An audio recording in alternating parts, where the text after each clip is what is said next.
ಇಲ್ಲೇನ. ನಮಸ್ಕಾರ ಸ್ನೇಹಿತರೆ, ಎಲ್ಲರಿಗೂ ನಮಸ್ಕಾರ. ಇವತ್ತಿನ ವಿಷಯ ಗೃಹಲಕ್ಷ್ಮಿ ಯೋಜನೆಯ 26ನೇ ಕುರಿತು. 26ನೇ ಗೃಹಲಕ್ಷ್ಮಿ ಯೋಜನೆ ಹಣ ಎಲ್ಲರಿಗೂ ಬಂದಿದೆ. 85% ಎಲ್ಲ ಜನರಿಗೆ ಬಂದಿದೆ. ತಾವು DPT ಮೂಲಕ ಎಲ್ಲರೂ ಚೆಕ್ ಮಾಡ್ಕೋಬೇಕು. ಮೊಬೈಲ್ನಲ್ಲಿ ಹೋಗಿ ಚೆಕ್ ಮಾಡ್ಕೊಂಬರ್ಬೇಕು. ಬ್ಯಾಂಕಿಗೆ ಹೋಗಿ ಚೆಕ್ ಮಾಡ್ಕೊಂಬರ್ಬೇಕು. ಹಾಗೂ 27ನೇ ಕಂತು ಲಕ್ಷ್ಮೀ ಹೆಬ್ಬಾಳ್ಕರ್ ಹಾಕುವವರಿದ್ದಾರೆ. 1ನೇ ವಾರ ಅಥವಾ 2ನೇ ವಾರದಲ್ಲಿ 27ನೇ ಕಂತು ಜಮಾ ಆಗಲಿದೆ. ಆದರೆ ಎಲ್ಲರೂ ಸರಿಯಾಗಿ ನಿಮ್ಮ ಅಕೌಂಟ್ಗಳನ್ನು ಚೆಕ್ ಮಾಡ್ಕೋಬೇಕು. ಯುಗಾದಿ ಹಬ್ಬಕ್ಕೆ ಹಾಕುತ್ತಾರೆ ಅಂತ ಹೇಳಿದ್ದಾರೆ. ಲಕ್ಷ್ಮೀ ಹೆಬ್ಬಾಳ್ಕರ್ ಹೇಳಿದ್ದಾರೆ.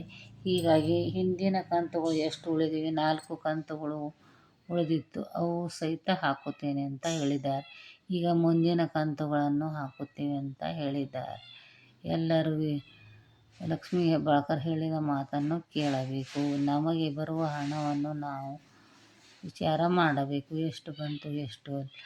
ಈಗ ಸ್ವಸಹಾಯ ಸಂಘವನ್ನು ತೆಗೆಯೋರಿದ್ದಾರೆ. ಆ ಸಂಘದಲ್ಲಿ ಪ್ರತಿ ತಿಂಗಳ 2000ರಲ್ಲಿ 200 ಕಟ್ ಮಾಡಿಕೊಂಡು ನಮಗೆ 1800 ಕೊಡುತ್ತೇವೆ ಅಂತ ಹೇಳಿದ್ದಾರೆ.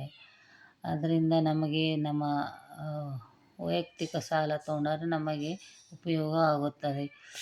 ಗಾಡಿ ತೊಗೋಬೋದು, ಮಷಿನ್ ತೊಗೋಬೋದು, ಸಾರಿ ಅಂಗಡಿ ಇಡ್ಬೋದು, ಯಾವುದಾದ್ರೂ ಬಿಸ್ನೆಸ್ಸನ್ನು ನಾವು ಮಾಡಬಹುದು. ಹೀಗಾಗಿ ಲಕ್ಷ್ಮೀ ಹೆಬ್ಬಾಳ್ಕರ್ ನಮಗೆ ಉಪಯುಕ್ತವಾದ ಮಾಹಿತಿಯನ್ನು ಕೊಟ್ಟಿದ್ದಾರೆ.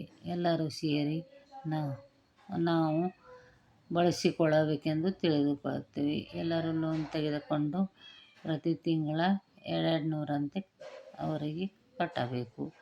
ಇದಿಷ್ಟು ಇವತ್ತಿನ ಗೃಹಲಕ್ಷ್ಮಿ ವಿಷಯ.